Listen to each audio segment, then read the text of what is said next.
Hey y'all, what's going on? I'm here for Love and Hip Hop Hollywood, season 4, episode 4. I think I said episode 4 last week when I meant to say 3. If I did, I apologize about that, but this is episode 4. So the episode starts off with, Masika at the salon, getting the pedicure. And we get introduced to this new character, this new guy named Mr. Ray, and he's one of her other, good girlfriends, because Zale is supposed to be her good girlfriend as well, but we know that they're on the outs right now. So she's supposed to be launching like this beauty line or whatever, and she wants to have an event for it.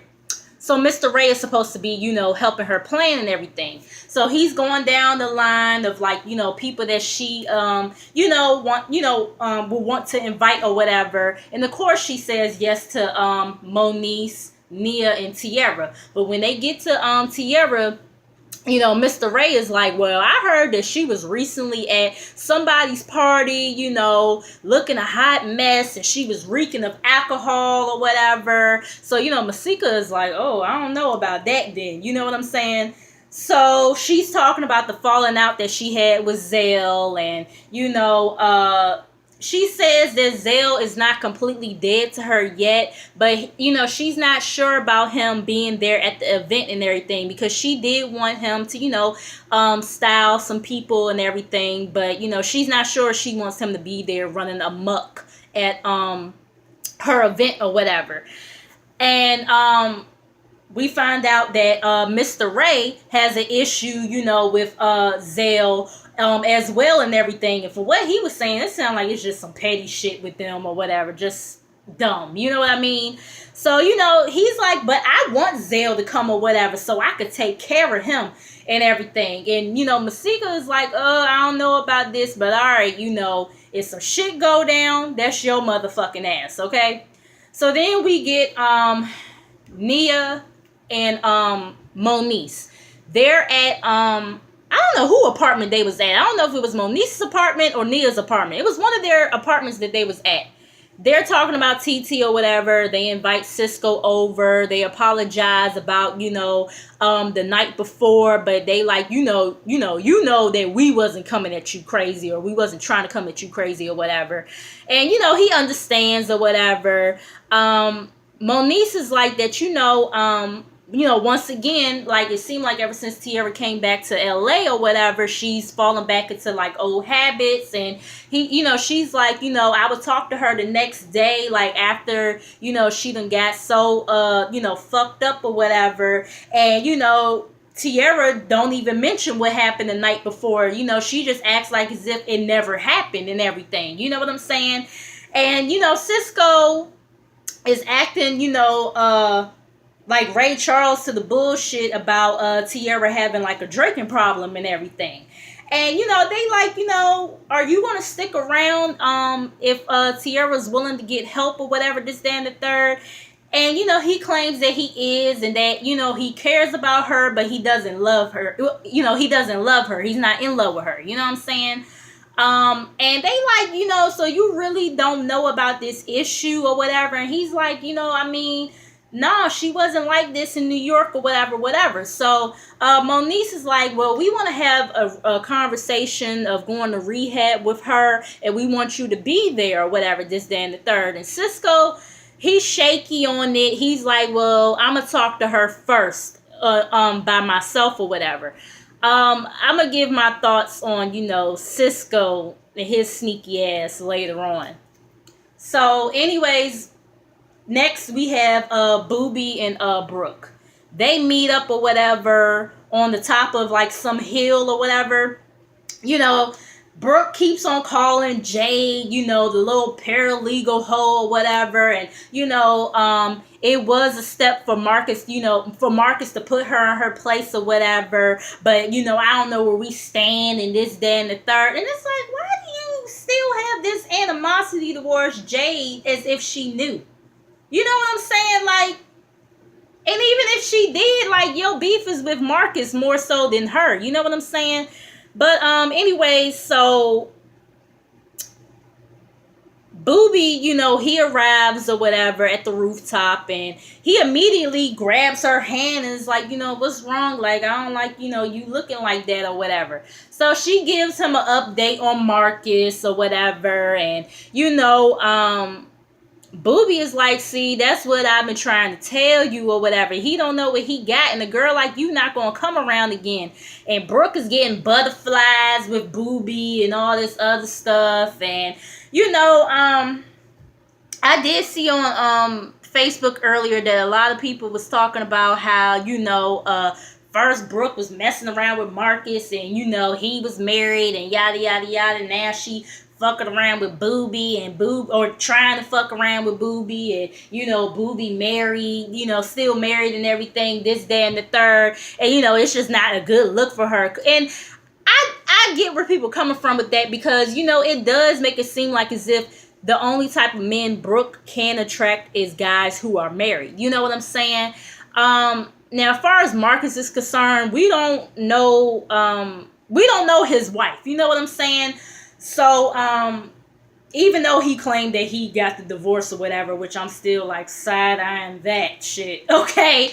We don't know his wife to know like what's really his interaction with her, this, that, and the third. But with Booby and Keisha, you know what I'm saying? They're both in the public eye or whatever. We watch their marriage play out into the media and everything.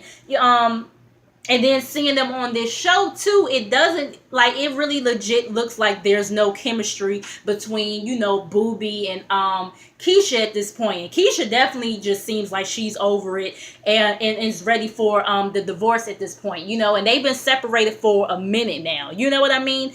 And then too, I mean, shit, Keisha been out here, fighting, allegedly fighting bitches over Birdman and dancing on pianos for Birdman, and then that situation that supposedly happened with Bow Wow. So, I mean, yeah, you know what I'm saying? It's like a couple of different ways to look at that situation. You know what I mean? But anyways, let's get back to the program, to the show or whatever, because I kind of talked a little bit too much on that.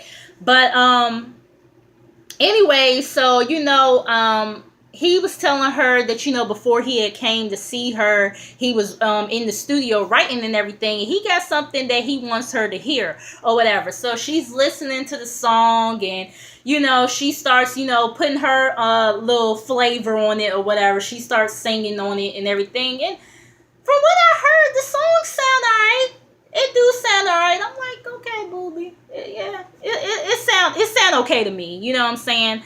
But, Brooke is like, I am honored. I would love to be on this song, but I think Marcus is going to feel some type of way about it. And it's like, why do you care about Marcus feeling some type of way about something? That's because you still want to be with him. You know what I'm saying? But anyways, Booby is like, well, maybe he need to feel some type of way, so he realized that he about to lose the best thing that happened to him, and yada, yada, yada. And, they sitting up here hugging each other and telling each other that they love each other and all this other stuff. So, anyways, we get Tierra and Cisco. They're at Tierra's apartment, Cisco tells her, we've been arguing a lot lately since we've been in LA, and he talks about how he feels like she's spiraling out of control or whatever. And he's like, and as I'm talking to you right now, you kind of looking at me crazy. You know what I'm saying? And she's sitting up here telling him, well, I mean, I've been single for a long time. I'm used to being single, but I do love you and I do care about you. And he's like, well, you ain't acting like it. You know what I'm saying? He's like, you put up this wall or whatever. You don't talk to me about what's going on with you or whatever. And she's sitting up here saying how she's just confused about everything that's going on in her life or whatever. And she feels like that she would rather talk to a bottle, before she talked to him or whatever. You know what I'm saying? And she feels like he doesn't get it. He's like, yes, I do. I've dealt with alcoholism myself. I went into rehab or whatever, but, I did it by myself and everything. And she feels like, she could do it on her own too. And he's like, but you don't have to. That's what I'm here for, this, that, and the third. And, he claims that he's here for her.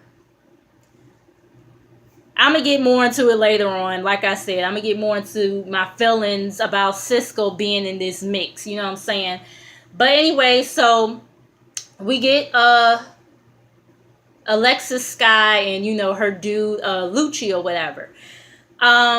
They haven't talked in about a week. They meet up at a strip club or whatever, you know. She tells him that, you know, she's negative and she's okay with not being pregnant. And, you know, she's like, you know, she wants a family, you know, she wants a ring first or whatever before having a child with somebody. And she don't want her claim to fame to be pregnant by, you know, by a rapper or whatever. And I'm like, girl, please, don't nobody know this nigga. Don't nobody know him, okay? And it's like, I mean, if we want to get technical here, I mean, shit, your claim to fame is Fetty Wap. That's how that's how a lot of people found out about you, is when you was with Fetty Wap. Because before then, a lot of people didn't know who you were. You know what I'm saying? But, so yeah, your claim to fame, or whatever you want to call it, is from a rapper. Even though you ain't, you know, you didn't get pregnant by him, but, you know, that's your claim to fame. You know what I mean? But anyways, you know, she brings up his baby mama and how she's still tripping or whatever, this, that, and the third. And, you know, he's like, that's still the mother of my child and everything. And she understands that, but she just wants him, you know, to get her together and all this other stuff. And he claims that he is. No, the hell he ain't. So then we get Marcus and Brooke or whatever, you know, he's using his homeboy's crib, you know, as a romantic spot or whatever to, you know, try to impress Brooke and everything, you know, to make up with her or whatever. He sits up here and claims, you know, how he knows that she went through a lot of bullshit dealing with him, and claims that he loves her and all these other bullshit ass lies that he's feeding her and everything. And, you know, she claims that she's not falling for the bullshit, and she knows what he's up to or whatever, and it's not going to happen. And she felt the need to tell him that, you know, she don't have on any underwear, and if she did, he would be the last person that she would take them off for. And I'm just like, why feel the need to tell him that? You know what I'm saying? Like, why did you feel the need to tell him that shit? You know what I'm saying? If you ain't worried about him or whatever, you know. But anyway, so, you know, she like, you know, you think you supposed to be celebrated because you got a divorce and all this other stuff when you was supposed to be engaged. He's still claiming that he didn't know that he wasn't divorced.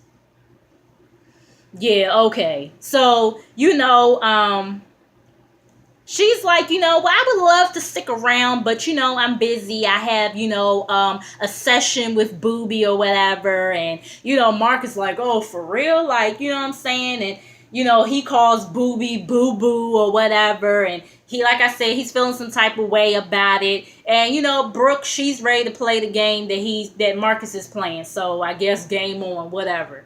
So, as she leaves, she takes the bottle that he got for him and her to the session with her and Booby. I said, oh, that is so petty. So petty. So later on, Marcus meets up with A1 at a bar, and Lucci is also there. So, you know, Marcus is telling them about Brooke or whatever, and how he tried to set up some romantical shit for her, you know, saying that she was smelling all good and how she, you know, ain't had no panties on or whatever. And they both was looking like, what?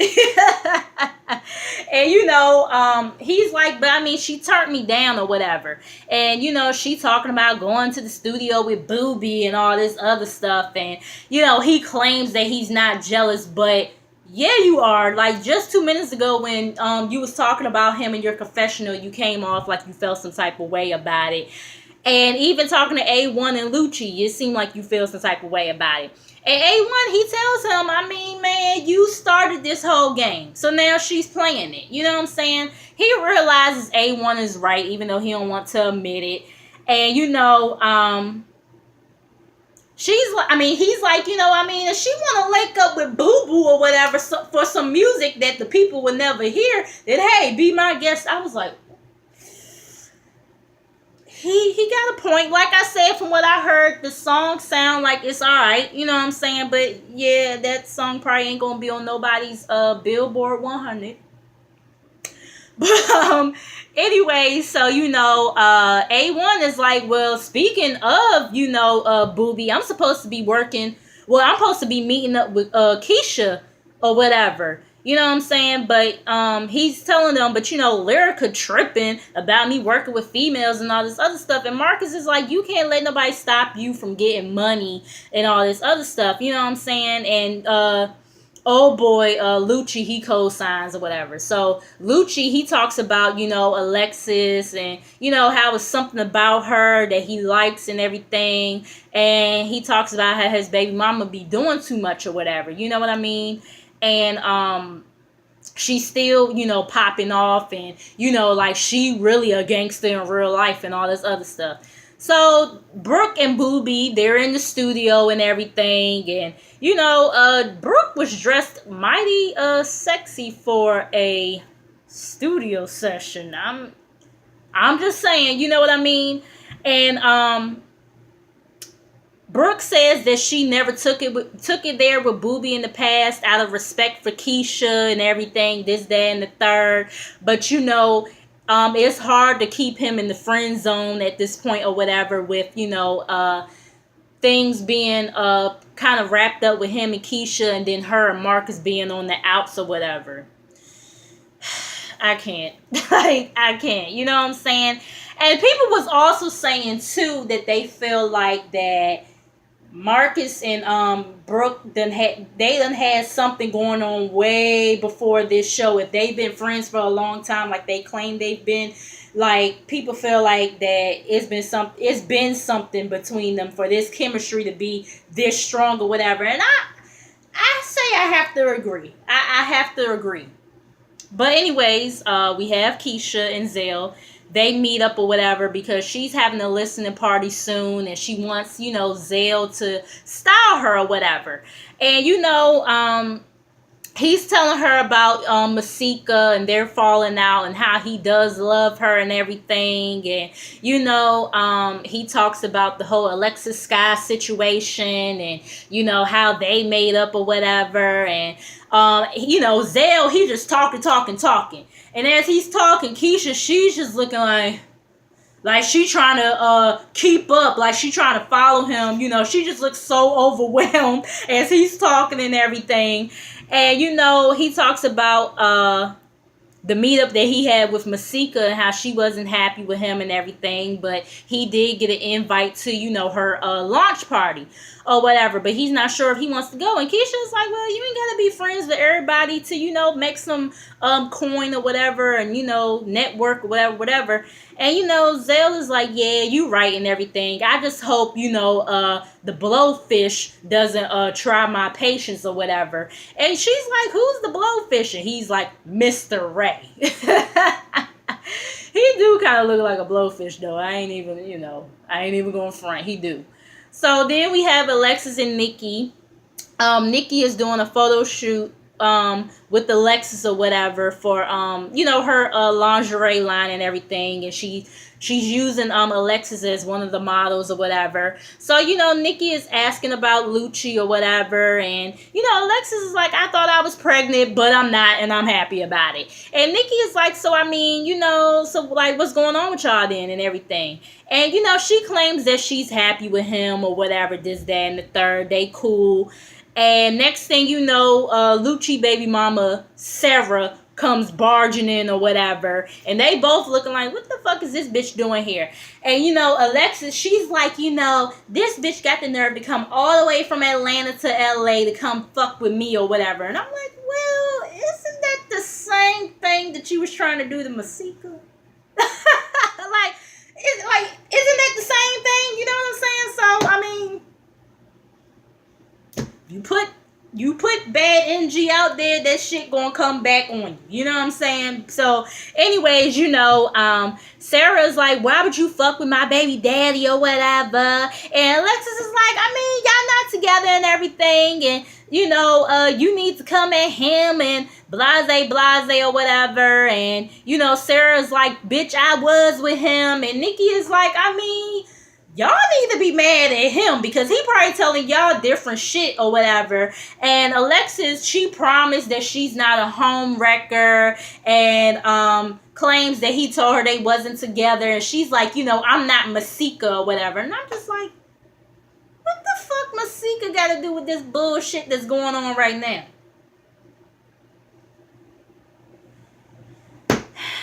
So... So anyways, she going back and forth with Sarah and everything, still. And, Sarah's like, Nikki, you can't save her or whatever, this, that, and third. Like, Nikki can't save you, bitch. And, they take Sarah out and everything. And that was their interaction. So then we get Keisha real quick. She's sitting with her AR or whatever. The AR is friends with A1. And, A1 had on this scarf or whatever. He had on one of them scarves that had, they got all the balls attached to it or whatever. I said, this nigga is a trip. But I ain't mad at him though. Everybody got to express themselves how they express themselves. So anyways, he's trying to go through a loophole with Lyrica. He's like, I mean, Lyrica never said I couldn't work with females. She just said I couldn't sign them. So, he's pretty much talking to them about his method of how, his creativity comes, and, he's presenting like what he can do, for Keisha and everything. And Keisha, she's impressed, so she wants to work with him. So, moving on, we get Tiara and Cisco again. Cisco takes Tiara to some place or whatever, I guess thinking he going to give her some type of detox or whatever. He claims that Moniece and Nia have done nothing for Tiara but talk or whatever. So he's like, you know what? I'ma handle it. And I'm just like, I mean, nigga, how you know that they not trying to come up with a plan on how to approach Tiara about this? You know what I'm saying? And it's just, I don't like the feeling that, he gonna try to drive a wedge between her and her friends. You know what I'm saying? Like, I just don't feel like he's gonna help her the way that she needs to be helped and everything. You know what I'm saying? I feel like Nia and Moniece genuinely care for Tiara and they want to see her do well. And Cisco, just from what we've seen from him on New York, that nigga is just, you be wanting to like him, but he just so sneaky and just so contrived. You know what I'm saying? So it's just like, yeah, I don't like this shit at all. But anyways, she's getting like a vitamin drip and everything. And, he feels as though that Tiara doesn't have a drinking problem like, Moniece and Nia are trying to make it out to be. And, he's asking the doctor, is it going to kill her urge to drink or whatever? And the doctor tells him no, it mainly helps for like dehydration and hangovers and all this other stuff. Tiara claims, I feel better already or whatever. And she claims that alcohol is not the issue. It's just the people that's around her, that's all up in her business, that's the problem and everything. And I'm just like, Tiara, Nia and Moniece are trying to help you, okay? They're trying to help you. This motherfucker Cisco, I don't know what the fuck he's trying to do, but helping ain't the word, okay? But, anyways, we have Masika's party, her launch party. And I think the name of her beauty line or whatever is Kari Barbie or something. And, Moniece, is with Zale or whatever. And, Masika is giving her kisses. And, Zale is like, I don't get no kisses yet, and Masika, she's like, I appreciate you for coming out or whatever, but I'm going to take my real friend, to get slayed real quick. And, child, Sorry, y'all. And child, Lord have mercy. Why the fuck did she say that? Because that's where it seemed like, Zale just started to run amok from there, okay? He's like, I mean, what do you mean, like, real friends or whatever? Like, I'm a real friend and everything. And, Masika walks off with Moniece or whatever. And, Zale is like, I mean, what the fuck? I could have stayed home for all this or whatever, this, that, and the third. And, Zale, he starts being childish. He laying all on the table where, the cosmetic products are at and everything. Talking about I'm tired. This is so tired. And Zale's throwing he's throwing some other jabs or whatever. Moniece and Nia are trying to get him to be quiet. Masika, she starts talking and thanking everyone who is being appropriate. And Zale is like, huh? What do you mean by appropriate? Or whatever. And Ray is like, well, I mean, you're laying on the table where the products are at or whatever. And Zale is like, because I'm tired. Listen, LaZale gets on my damn nerves, but I will say he is funny. He is funny, And Zale, he's like, Ray sitting up here acting like this some luxury party or whatever, and all he did was put some lipstick on a cheap ass tablecloth or whatever. And I'm just like, well, he got a point. You know what I'm saying? And then why the cameraman zoomed in on the tablecloth and shit, I said, I fucking hate VH1, yo. I really do. It's fucking shady. So, anyways, Masika, she's thanking, Ray for, putting the event together or whatever. She knows that it was a big plate for him. And Zale, he's like, yeah, he ate that bitch too. Oh my God, he is a funny ass nigga, okay? But anyway, so Ray, he's like, are we at a playground right now or whatever? And Zale tells him to go to the zoo. They're going back and forth or whatever. Ray is like, you put clothes in your boss's name or whatever so you could get them for free or whatever. Next thing you know, Zale throws a drink or whatever. I think Mr. Ray tried to throw something back or whatever. And, of course, security was, in the mix and everything. And Masika is like, Ray, I thought you was going to handle Zale, but it looks like you got handled or whatever. This, that, and the third. And Masika starts going off on Ray or whatever, and she kicks Mr. Ray out the event too. And it's like, I mean, Masika, I blame you because you allowed Mr. Ray to invite Zale to this event, knowing that it probably was going to be some controversy going down. So, I mean, I blame you, okay? But anyways, that was the episode, y'all. Make sure y'all like, comment, and subscribe. Make sure you come back, and I will see you guys in the next video. Peace.